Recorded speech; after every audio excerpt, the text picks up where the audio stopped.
تو step number 8 جو ہے وہ اسکین کلیکٹڈ ڈاکیومنٹس کے حوالے سے ہوتا ہے. جتنے بھی ڈاکیومنٹس آپ کے پاس سول ڈاکیومنٹس ہیں جو آپ کو اپلوڈ کرنے ہیں, ان کے حوالے سے اسکیننگ کی جو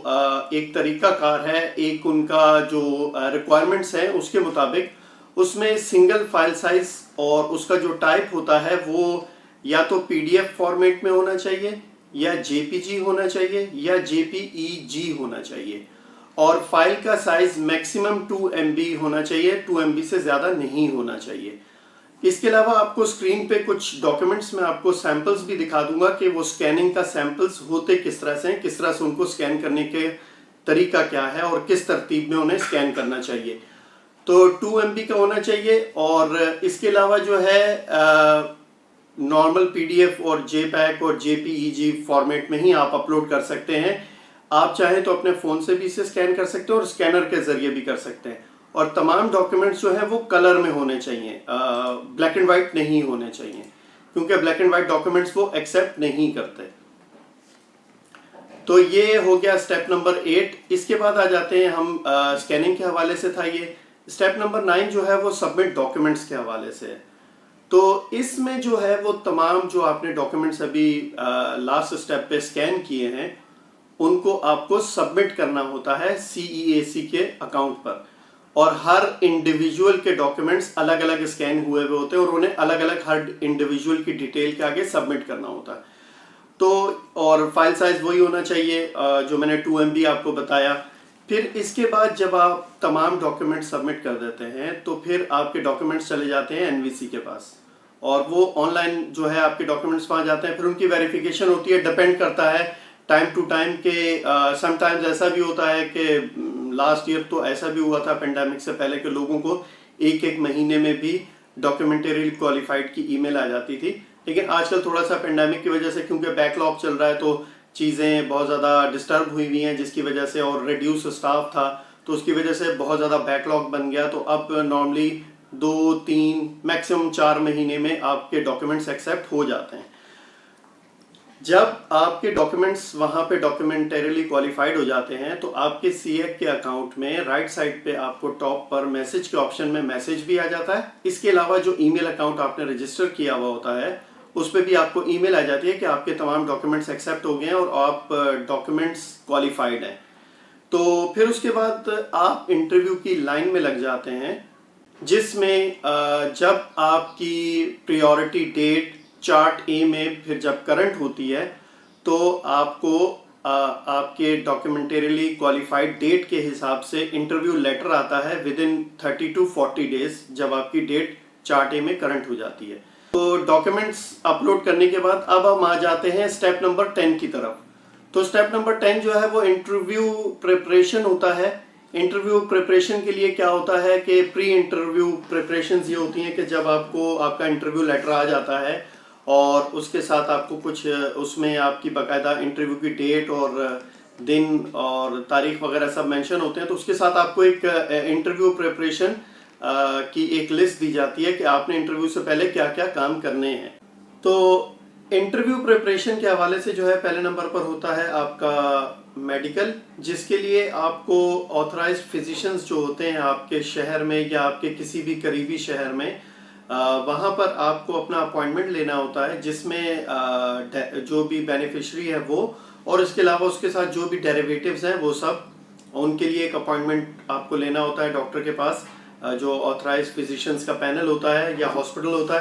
وہاں پر آپ اپنا اپوائنٹمنٹ لیتے ہیں اور آپ کو اپنا DS-260 کا کنفرمیشن پیج اور انٹرویو کی ای میل کے ساتھ ان سے اپوائنٹمنٹ لینی ہوتی ہے فون پر. تو وہ ریکارڈ کو چیک کرتے ہیں اور ویریفائی کرنے کے بعد آپ کو کسی بھی ایک دن کے آپ کے میڈیکل کی ڈیٹ دے دیتے ہیں.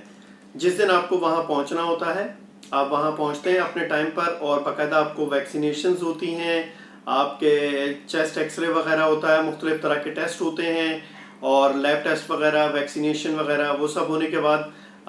پھر آپ کا رزلٹ جو ہے وہ ایمبیسی کو ڈائریکٹ بھیج دیا جاتا ہے آپ کے میڈیکل کا. اس کے لیے جو اڈلٹس کی آج کل جو آئی تھنک جو فیس چل رہی ہے وہ سٹی وائز تھوڑی بہت 19-20 کا فرق ہے, 29-30 سے لے کر 31-32 ہزار روپے تک کی فیس ہے یہ.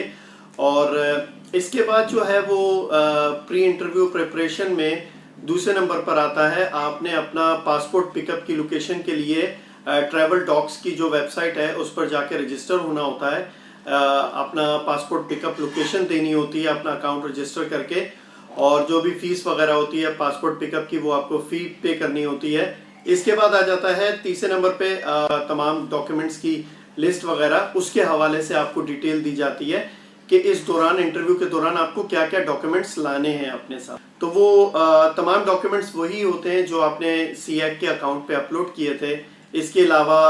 جو بھی آپ کا پٹیشنر یا اسپانسر ہے ادر ڈاکیومنٹس میں پروف کرنے کے لیے، اس کے ساتھ کوئی پکچرز یا کوئی اس طرح کی ڈیٹیلز یا کوئی چیٹ ہسٹری وغیرہ وہ آپ اپنے ساتھ لے کر اسکرین شاٹس پرنٹ آؤٹ کی صورت میں لے کے جا سکتے ہیں، کیونکہ موبائل فون اندر لے جانا الاؤ نہیں ہوتا۔ اب آ جاتے ہیں ہم اسٹیپ نمبر 10 کی طرف، انٹرویو۔ تو جو آپ کو ڈیٹ اور دن بتایا جاتا ہے اس دن آپ کو کم سے کم بھی آدھا گھنٹہ پہلے وہاں پہنچ جانا چاہیے۔ آپ اپنے ٹائم پہ یو ایس ایمبیسی میں پہنچتے ہیں، وہاں پہ آپ اپنا DS 260 کا فارم دکھا کر جو کنفرمیشن پیج ہوتا ہے وہ دکھانے کے بعد، اور ڈیریویٹیوز کی لسٹ بھی اسی میں ہوتی ہے، وہ دکھا کر آپ کو اندر انٹری مل جاتی ہے۔ سٹیپ نمبر 11 جو ہے وہ اس میں جو ہے وہاں پر پھر آپ کا انٹرویو ہوتا ہے، اور اس میں کیا ہوتا ہے کہ پہلے آپ کو ایک ونڈو پہ جانا ہوتا ہے، وہاں پر آپ کا باقاعدہ جو ہے اوتھ ہوتی ہے، اور دین سیکنڈ ونڈو پہ آپ کے بایو میٹرکس اور فنگر پرنٹس وغیرہ لیے جاتے ہیں۔ اس کے بعد آپ کو تیسرے نمبر پہ جو ہے وہ ویزا آفیسر کے بعد تھوڑی دیر ویٹ کرنا پڑتا ہے، اور پھر ڈیپینڈ کرتا ہے کہ وہاں پہ کتنی پبلک ہے، تو وہ ویزا آفیسر کے جو ہے وہ اس پہ ڈیپینڈ کرتا ہے کہ کب وہ فری ہوا ہے، تو آپ کو اس کے پاس بھیجا جاتا ہے انٹرویو کے لیے۔ پھر جب آپ کو وہاں بھیجا جاتا ہے تو اس کے لیے وہاں پہ اس وقت آپ کے پاس جو ہے وہ جو ضروری کاغذات ہیں، اس میں DS 260 کا کنفرمیشن پیج ہے، انٹرویو اپوائنٹمنٹ لیٹر ہے، اس کے علاوہ آپ کا پاسپورٹ اور آپ کی پاسپورٹ سائز پکچرز جو ہیں وہ وائٹ بیک گراؤنڈ کے ساتھ آپ کے پاس موجود ہونا لازمی ہے۔ تو یہ چیزیں آپ وہاں ویزا آفیسر کے پاس جاتے ہیں، اور پھر وہ آپ سے سوال و جواب ہوتے ہیں، مختلف ڈیپینڈ کرتا ہے ویزا کیٹیگری کے حوالے سے، تو وہ سب سے جو ہے وہ آپ سے سوالات کرتے ہیں، آپ ان کے جواب دیتے ہیں۔ اور اب آ جاتے ہیں سٹیپ نمبر 12 کی طرف۔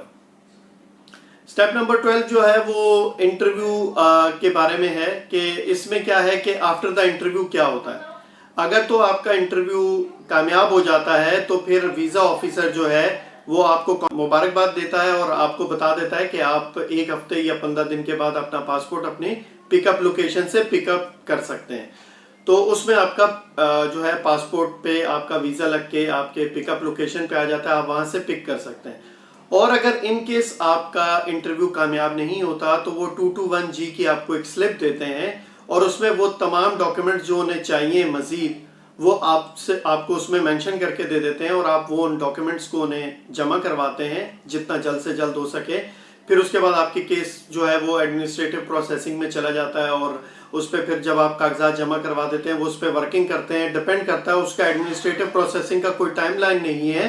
تو اس میں یہ ہوتا ہے کہ جب آپ کے ڈاکیومنٹس وہاں پہنچ جاتے ہیں وہ اس کے اوپر ورکنگ کرتے ہیں، اور 3 سے 6 ماہ کے اندر میکسیمم آپ کا جو ہے وہ ویزا اپروو ہو جاتا ہے، اور ویزا اپروو ہو کے آپ کو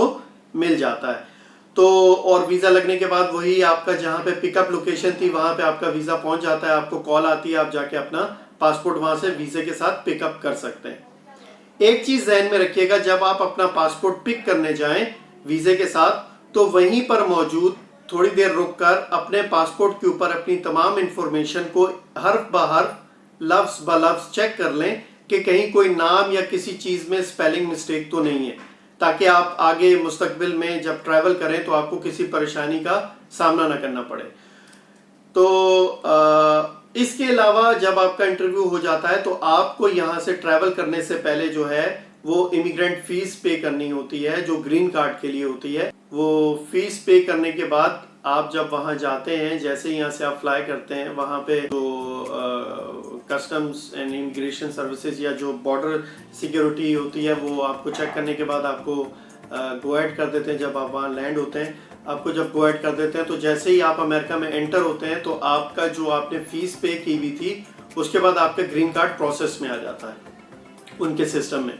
اور آئیڈیلی کم سے کم 15 دن 10-15 دن اور میکسیمم 2 سے 2 مہینے 3 مہینے کے اندر آپ کا گرین کارڈ آپ کے جو امریکہ کا ایڈریس ہوتا ہے جو آپ نے دیا ہوا تھا وہاں پر پہنچ جاتا ہے۔ تو یہ total U S a family immigration کے 12 سٹیپس کے حوالے سے ہماری آج کی ویڈیو اختتام کو پہنچتی ہے۔ نیکسٹ ویڈیو میں کسی نئی اپڈیٹ کے ساتھ ملیں گے۔ اگر آپ کے ذہن میں کوئی سوال ہو تو آپ کمنٹس میں لکھ سکتے ہیں، اور اگر کسی ٹاپک پہ آپ چاہتے ہیں کوئی ویڈیو اور کوئی انفارمیشن تو آپ کمنٹس میں لکھ سکتے ہیں۔ میں کوشش کروں گا کہ اس کے اوپر بھی کوئی ویڈیو بنا سکوں۔ تو نیکسٹ ویڈیو میں کسی نئی اپڈیٹ کے ساتھ ملیں گے، تب تک کے لیے اجازت، اللہ حافظ۔